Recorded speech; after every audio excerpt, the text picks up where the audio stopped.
What do you do when the world you know turns completely upside down and you're painfully aware of how, in this very moment, nothing is ever going to be the same again?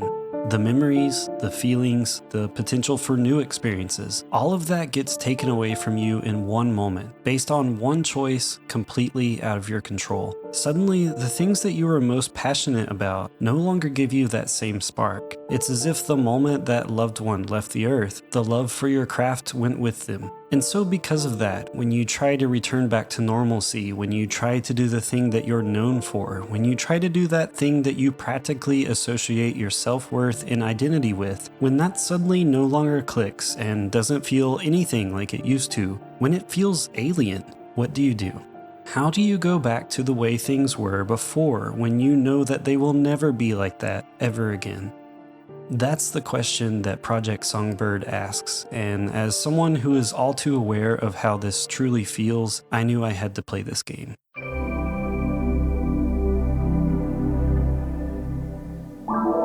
Humblemud.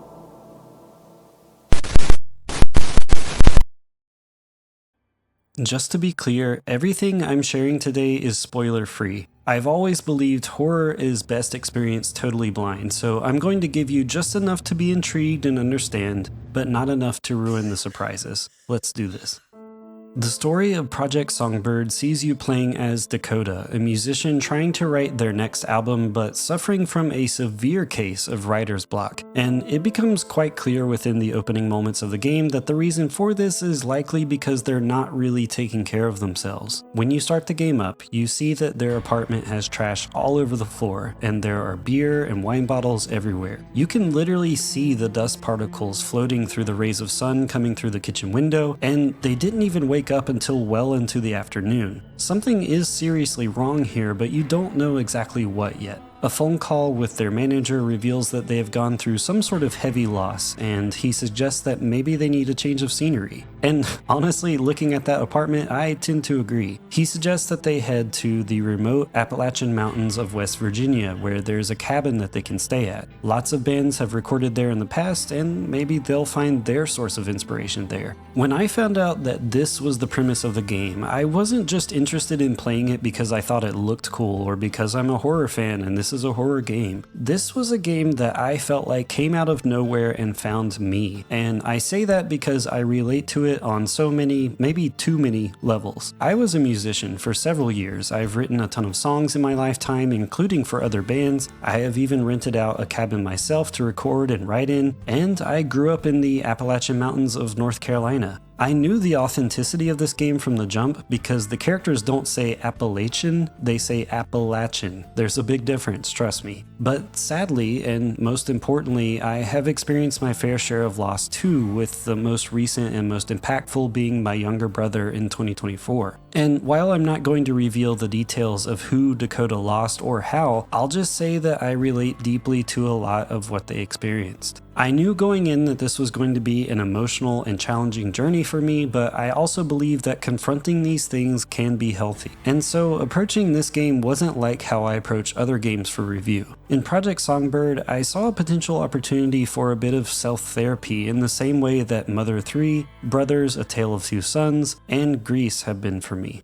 As for the gameplay, what can we expect? I would best describe Project Songbird as a mix between something like What Remains of Edith Finch, Firewatch, and the surreal unease of Silent Hill, with a protagonist similar to Life is Strange and then a heavy dose of A24 sprinkled on top. The game makes no secret that its creator is a big fan of films like The Witch and The Lighthouse, and throughout you'll see a keen eye for cinematic storytelling. Everything, I mean everything here, is framed with intention. There are shots that just linger. It's clear from every single scene, even within those opening moments in the apartment, that this game was crafted with real attention and intention. Fyre Games has put a lot of focus into walking simulator style games over the years, and you'll feel that from the opening moments, but there's combat here too. The closest match I would say is something similar to Condemned, though admittedly not quite as visceral, where you'll find yourself blocking heavy hits from opponents in first person and then timing your swings to fight back. You'll find other weapons throughout the game as well, but I'm not spoiling anything here. I'm not even going to show you the monsters. Trust me though, I'll get you properly spooked before the end of this video. So, what actually happens when you get there? What happens when you're in the woods? At first, it starts off exactly how you would expect. It's quiet.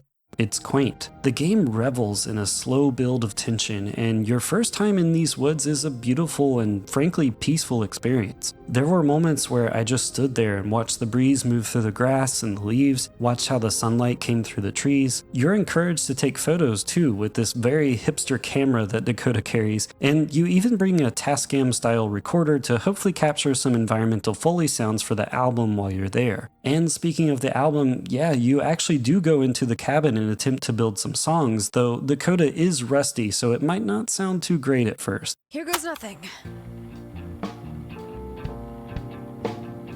There are lots of other quieter moments too, like listening to the record player and discovering a selection of real-life indie bands whose songs were recorded specifically for the game's soundtrack, which is a really cool touch. What I love about A24 films, and what this game captures by extension, is that slow build of tension and existential dread. That feeling that something is going to go wrong, but you're not sure when. And thus, moments where you're just sitting there by the fire in the dark are honestly quite terrifying because you have no idea what's coming, if anything is going to come at all. There are plenty of times where the game could have gone for a cheap jump scare and it simply doesn't. And I really respect that about this game because by the time the scares do arrive, it has earned it. Multiple times throughout the game, even early on, you're exposed to nightmares that Dakota has, a recurring nightmare where they're slowly walking down this hallway towards a door with a red light emanating from the other side. Now, I'm not going to share exactly how it happens, but one night, Dakota finds themselves standing right in front of that very door in the middle of the forest, and there's something within them, an urge, that prevents them from turning back. You have to go through this door. And here, I'm going to let the footage do a lot of the storytelling.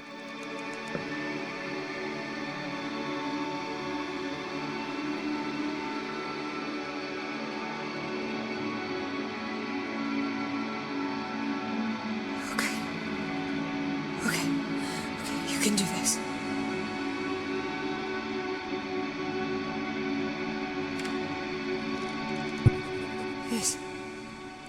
No, this can't be real.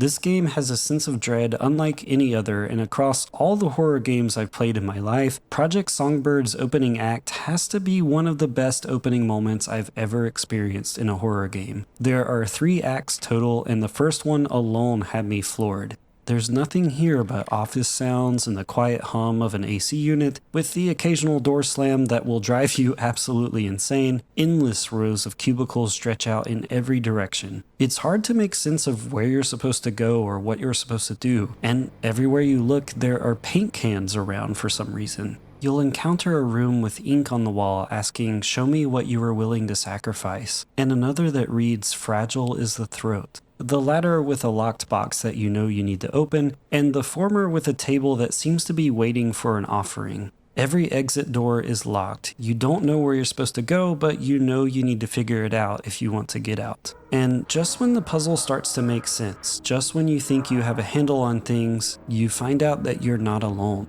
When I tell you that I got goosebumps, I got goosebumps.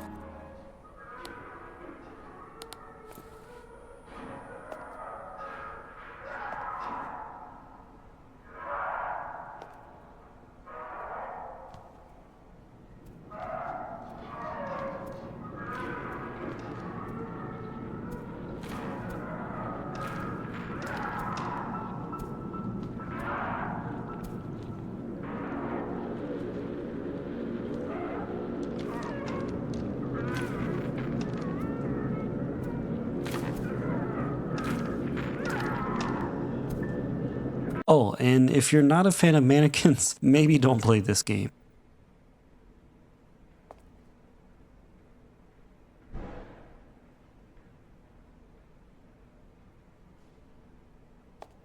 So yeah, that's a very brief overview of just parts of Act 1. Like I said, there are 3 acts here, and the game will take you roughly 5 to 6 hours to complete, so it doesn't waste any time, zero fat here. I'm also happy to report that there is a New Game Plus where certain things from your first playthrough carry over, which is also a nice touch. But all in all, Project Songbird, much like some of my favorite horror films, is best served with minimal exposure. So I suggest that if this game gave you the right kind of chills based on what you just saw, I highly advise that you pick it up. It's a game that asks a lot of questions, and there were things I found myself thinking about long after my playthrough. Things I only noticed when I came back to capture footage for this very video that made me appreciate it even more. Project Songbird is clearly crafted with love and attention to detail. I remember noticing that Dakota's reflection never appears in any mirror throughout the game, but through its occasional fourth wall breaking moments, there are repeated references to mirrors and looking within yourself. I formed my own interpretation of why that is, and that kind of detail, the kind that stays with you long after the credits roll, is exactly why I love games like Silent Hill. Project Songbird achieves that. Also similar to Silent Hill, I would also say that the puzzle design is reminiscent of the original Silent Hill 2.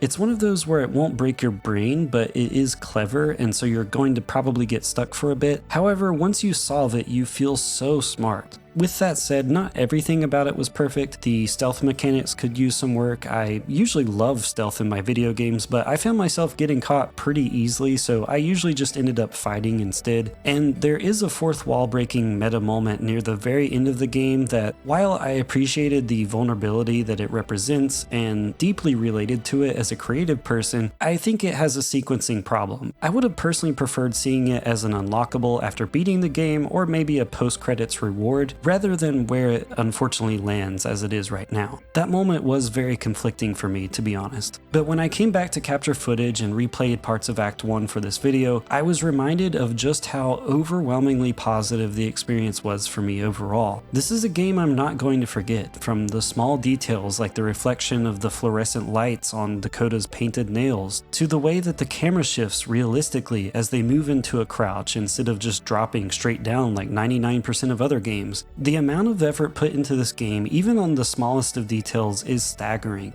I'm happy to say that Project Songbird sits firmly in my horror game canon as one of the genuinely great ones. It was nice for me also to feel seen in such a specific and vulnerable way playing this game. I relived a lot of my own thoughts and feelings that I've had over the past 2 years, but with this game I wasn't going through them alone. I saw how in several ways my life mirrors Dakota's.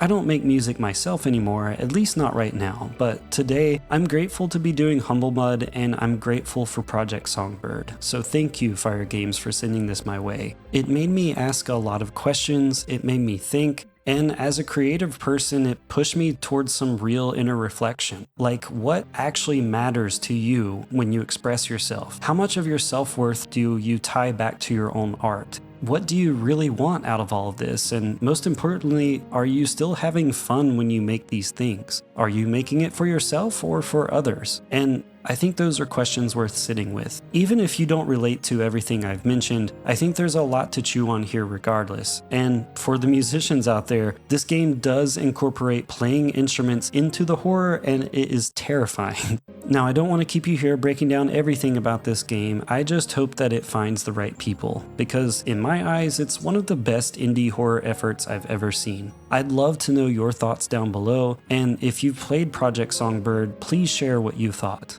For the sake of everyone else, don't spoil anything, please. If you're still here, thanks so much for watching, and as always, stay humble.